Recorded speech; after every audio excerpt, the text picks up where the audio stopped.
말씀을 같이 볼까요? 함께 나눌 말씀은 여호수아서 7장 말씀입니다. 여호수아서 7장 1절부터 7절까지 말씀입니다. 우리 좀 길지만 한 절씩 교독하도록 할까요? 제가 1절을 먼저 읽겠습니다.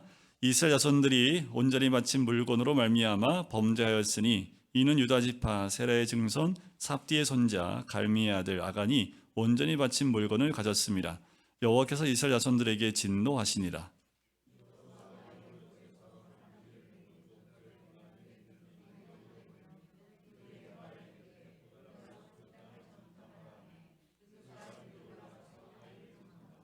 여호수아에게로 돌아와 그에게 이르되 백성을 다 올라가게 하지 말고 2~3천 명만 올라가서 아이를 치게 하소서. 그들은 소수이니 모든 백성을 그리로 보내어 수고롭게 하지 마소서 하므로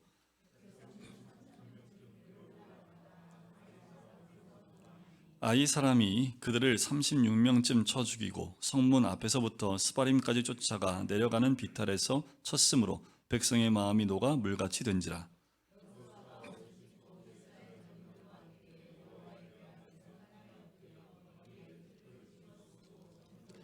같이 읽겠습니다. 이르되 슬프도소이다. 주 여호와여 어찌하여 이 백성을 인도하여 요단을 건너게 하시고 우리를 아모리 사람의 손에 넘겨 멸망시키려 하셨나이까. 우리가 요단 저쪽을 만족하게 여기어 거주하였더라면 좋을 뻔하였나이다. 아멘. 성경을 보면 성경을 볼 수 있는 여러 가지 방법들이 있습니다. 그 가운데 성경에서 특별히 메시지를 전달하기 위해서 구조적인 메시지를 저희에게 주는 경우가 있습니다. 앞장과 뒷장에 배열해 주는 그 구조적인 모습 속에서 우리에게 구조적인 메시지를 주는데, 가장 특별적인 예를 들면 요한복음 3장과 4장을 볼 수 있습니다. 요한복음 3장에 등장하는 사람은 당시에 최고의 지성인인 니고데모가 예수님을 한밤중에 찾아온 사건이 기록되어 있지요. 또한 요한복음 4장에는 남편이 5명씩이나 바꾸면서 슬픈 인생을 살았던 사마리아 여인이 등장을 합니다.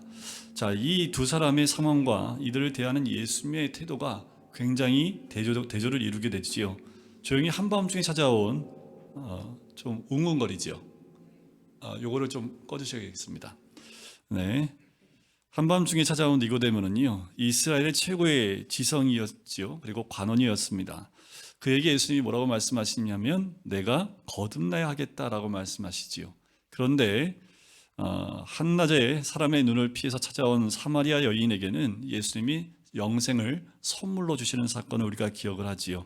자, 이렇게 성경은요, 어떤 것을 드러내기 위한 목적으로 일부러 구조적으로 옆에 맞대어 메시지화 하는 경우가 있습니다. 자, 오늘 이 여호수아도 마찬가지입니다.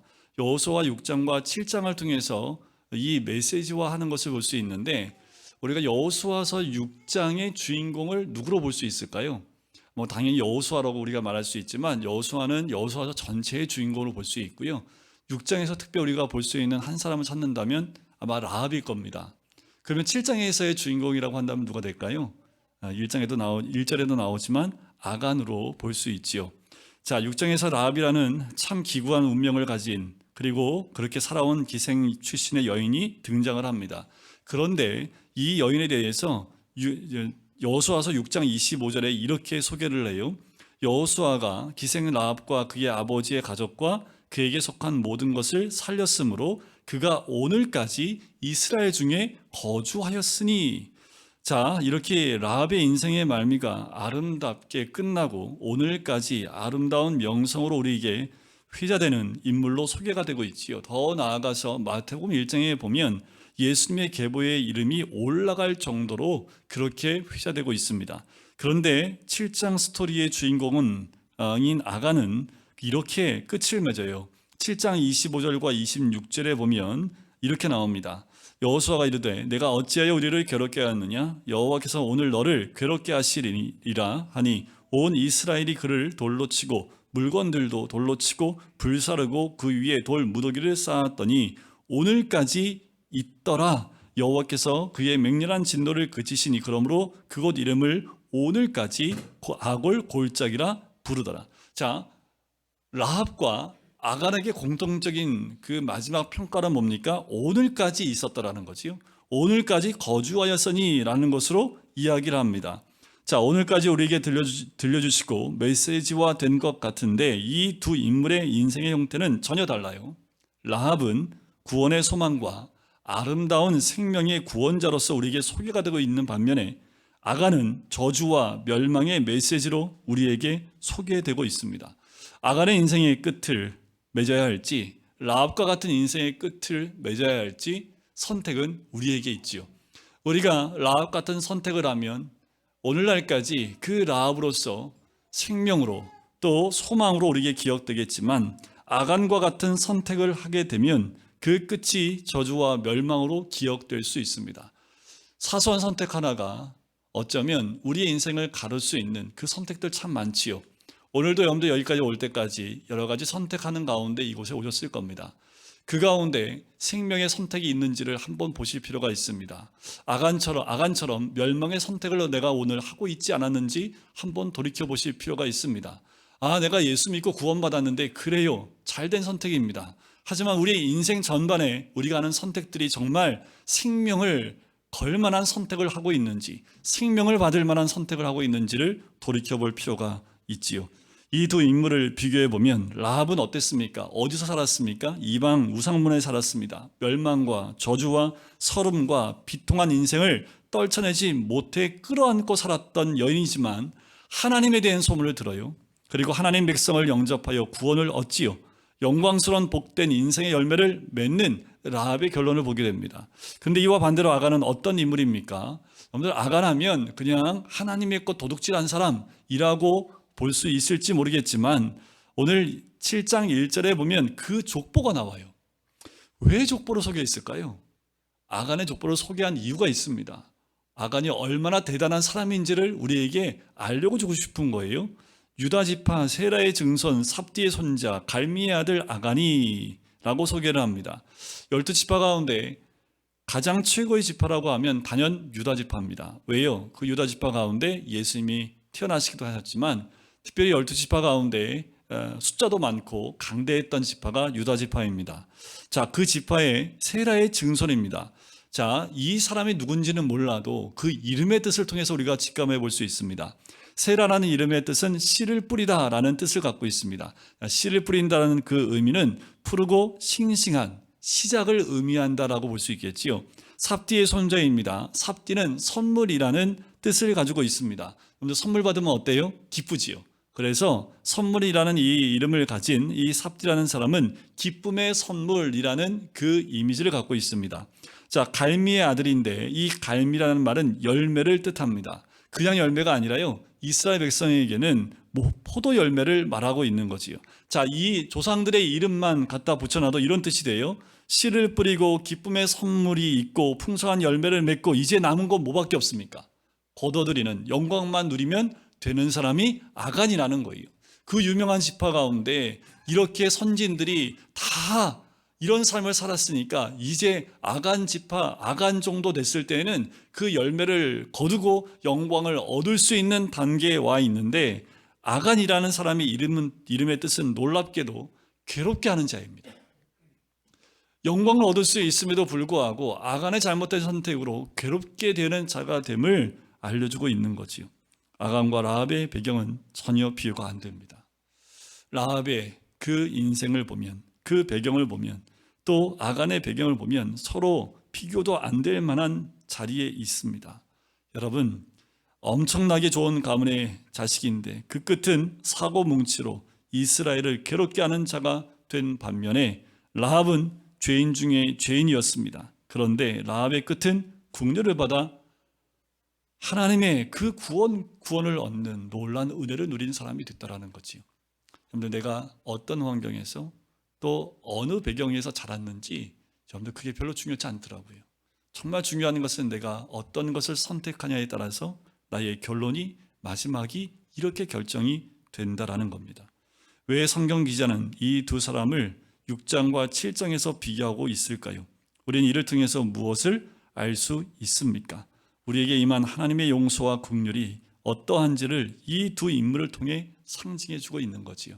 그런데 우리 모두는 라합과 같은 사람입니까? 아간과 같은 사람입니까? 우린 다 죄 가운데 죽을 수밖에 없었던 라합과 같은 존재이지요. 하지만 예수 그리스도를 믿는 그 믿음을 선택했기에 생명을, 그 소망을 얻는 라합과 같은 인생을 살고 있는 것이 바로 우리들인 줄 믿습니다. 여러분들, 우리가 주를 선택해 나가듯 매일의 삶 가운데 라합의 선택이 우리의 선택이 되시기를 주님의 이름으로 간절히 축원드립니다. 그런데 기독교 역사를 돌이켜보면 두 시대로 나눌 수 있습니다. 그 두 시대는 영적으로 민감했던 시기, 둔감했던 시기, 영적으로 깨어있던 시기, 잠들었던 시기로 나눌 수 있습니다. 여러분들, 영적 대각성의 시기는 어떤 때입니까? 죽어있는 많은 영혼들이 주께로 돌아온 시기입니다. 이 시기에는요, 성도들이 사단과 아주 치열한 전쟁 가운데 있습니다.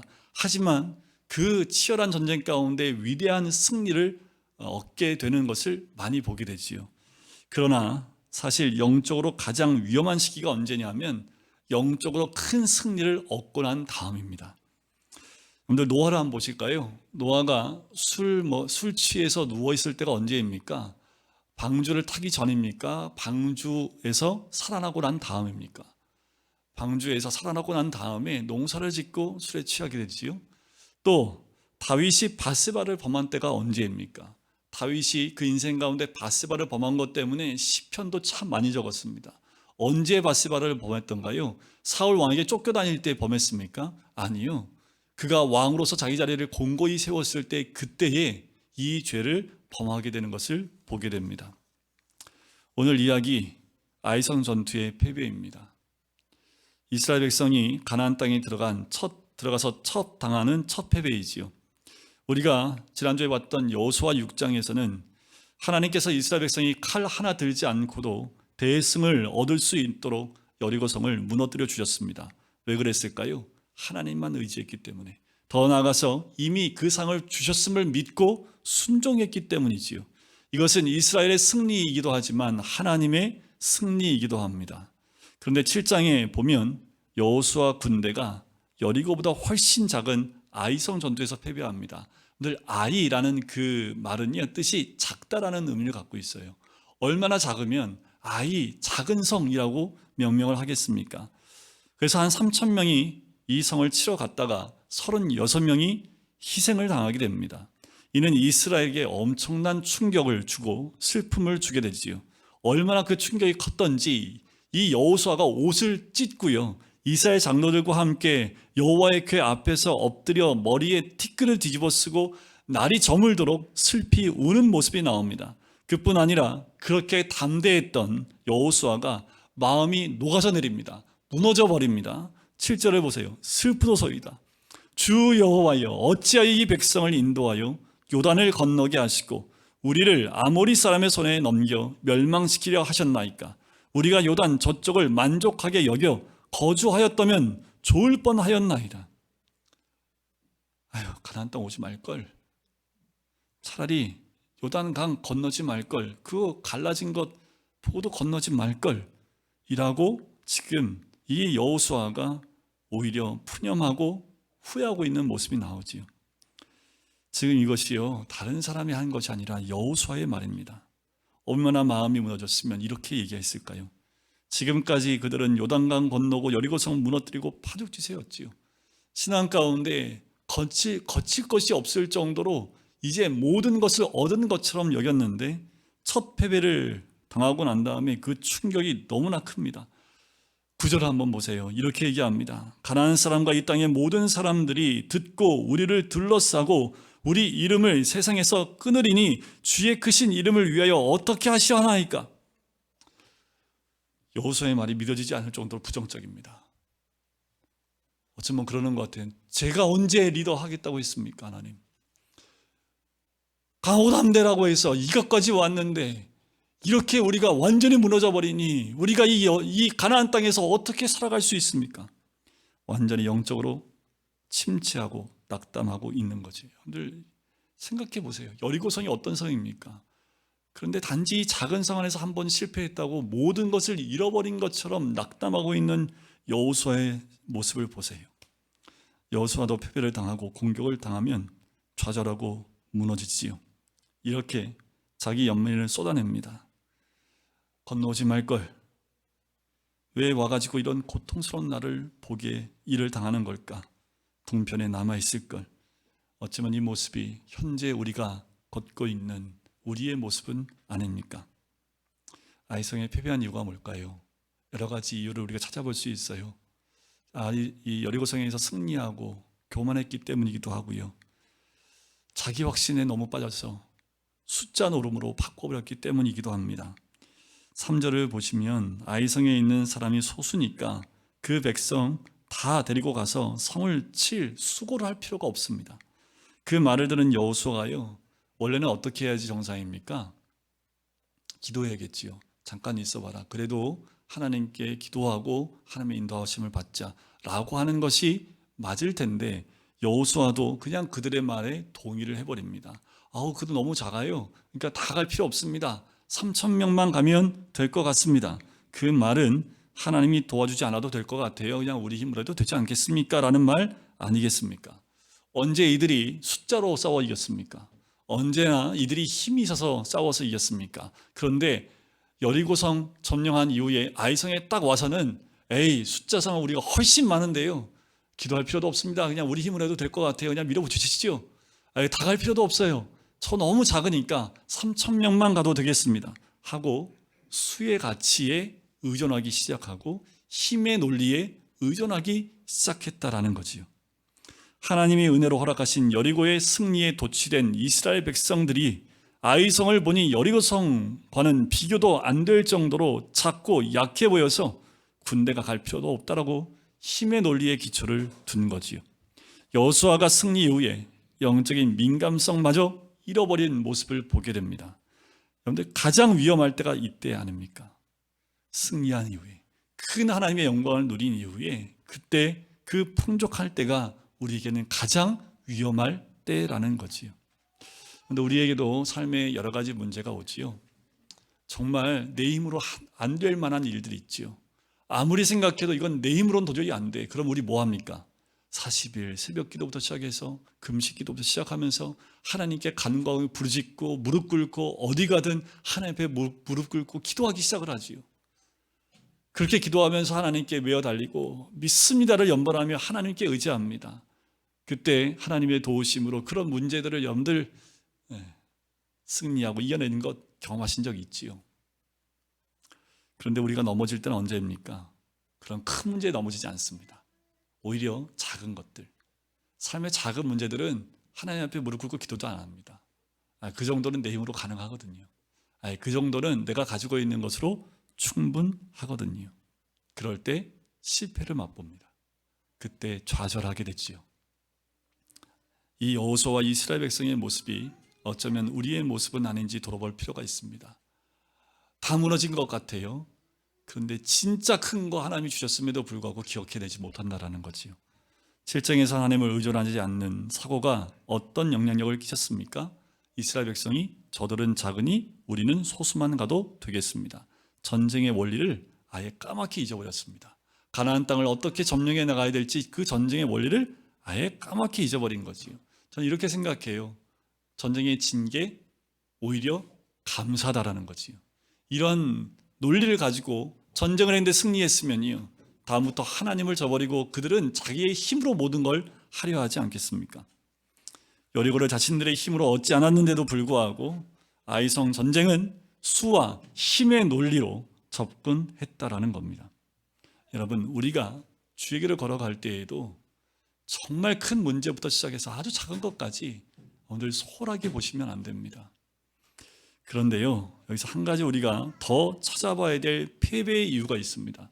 하나님이 콕 집어서 너희가 패배한 이유가 이거다 라고 말씀하신 것이 1절에 나오지요. 그게 바로 아간의 죄입니다. 여러분들, 이 아간의 죄에 대해서 우리가 좀 깊이 볼 필요가 있습니다.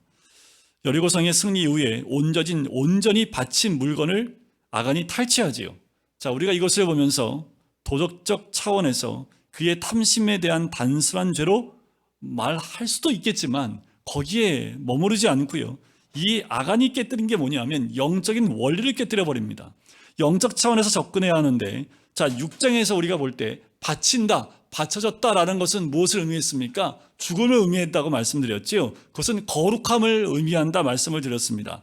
바쳐졌다라는 것은 구별되었다라는 말입니다. 성도는 다른 말로 말하면 구별된 자를 의미하지요. 여러분들, 우리는 죄와 사망으로부터 떨어져 나온 존재입니다. 구별된 사람들이라는 거예요. 여러분, 우리는 죄와 사망에서 어떻게 구별됐습니까? 예수 그리스도의 죽음으로 우리는 생명을 얻어서 구별된 거 아닙니까? 예수 그리스도의 십자가의 죽으심 가운데서 우리는 떨어져 나와 이제 죄와 사망의 권세에서 자유함을 얻은 자들 아닙니까? 그러므로 구별된 거지요. 그것을 다른 말로 헌신됐다라고 이야기합니다. 헌신이 말하는 그 말 속의 가장 중요한 개념은 뭐냐 하면 내가 무언가를 하는 것이 아니라 내가 어떤 존재가 되었느냐 하는 거예요. 헌신이라는 것은 가장 쉬운 게 뭔지 아십니까? 교회에 와서 일을 하는 거예요. 섬기는 거예요. 그게 가장 쉬운 헌신입니다. 하지만 성경에서 말하는 것은 우리 몸으로 움직이는 헌신, 거기에 국한되어 있지 않다라는 거예요.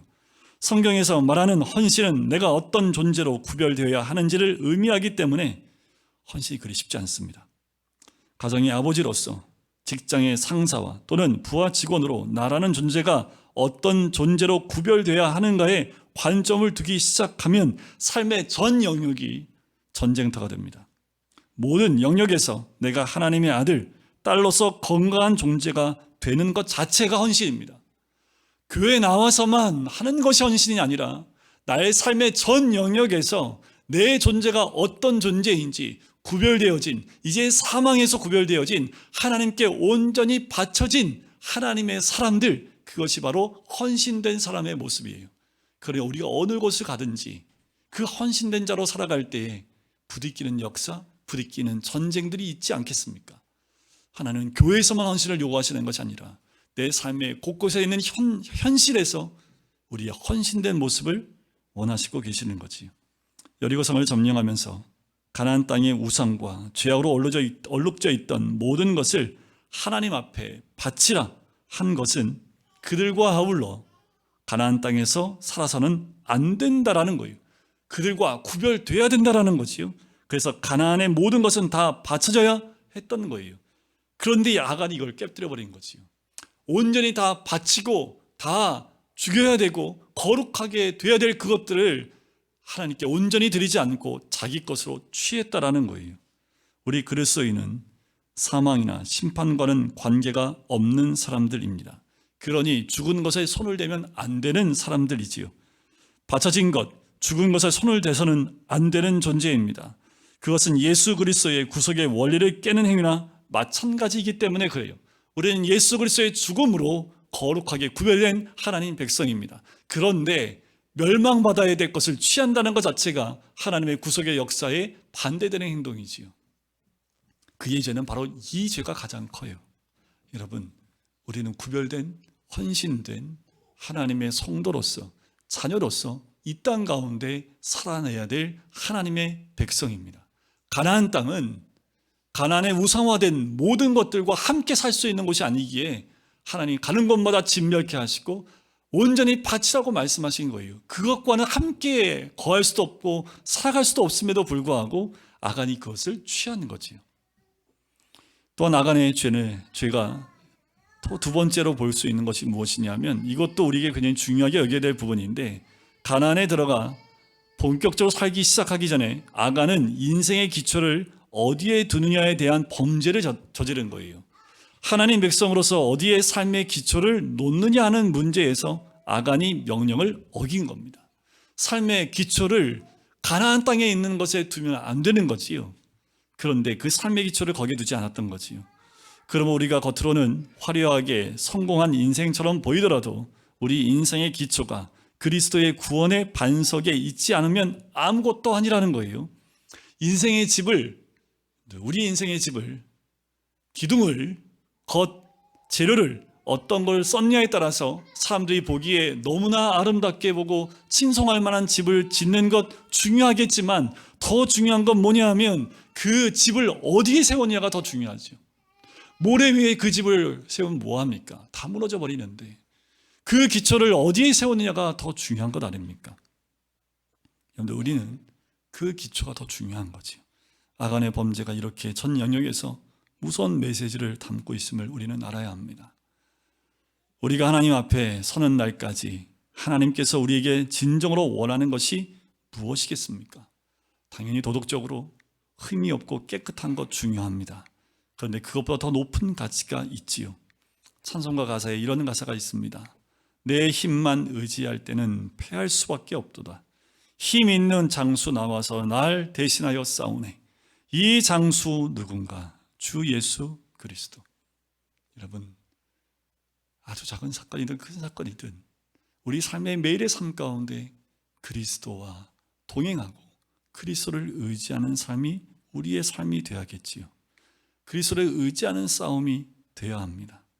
상대가 가진 것이 얼마만큼이고 내가 가진 것이 이만큼이니 내가 이길 수 있다라는 그 생각은 내려놓고 전쟁터에서와 같은 매일의 삶 속에서 우리가 정말 싸워야 할 것은 내 기초를 어디에 뒀는지, 나는 거룩한 백성으로 이 세상 가운데에서 내가 취하지 말아야 될 것을 취한 것은 있는지, 하나님의 구원의 그 원리 가운데 내가 세상 것 가운데 아직도 머물고 있고 그것을 취하여 그 욕심대로 살고 싶은 마음은 내 안에 있지 않은지, 더 나아가서 수의 논리에 빠지고 힘의 논리에 빠져 하나님을 의지하지 않고 내 힘을 의지하고 있지 않은지 우리는 늘 점검해 볼 필요가 있습니다. 우리의 삶은 매일매일 아이성과 같은 전쟁이 다가옵니다. 큰 전쟁, 작은 전쟁 염려할 거 없이 주님을 의지하십시오. 주의 은혜가 우리를 이끌어 가십니다. 그러면 아이성과 같은 작은 전쟁에서 절대로 피하지 않습니다. 그런데 큰 전쟁엔 당연히 이깁니다. 하지만 작은 전쟁에서 또 패배하고 쓰러져 있는 우리의 모습이 아니라 매일 삶 가운데 하나님의 은혜를 구하고 주님의 은혜 가운데 의지하여 주님과 함께 싸우시는 매일의 삶 가운데 구별된 주님의 백성 되시기를 주님의 이름으로 간절히 축원드립니다.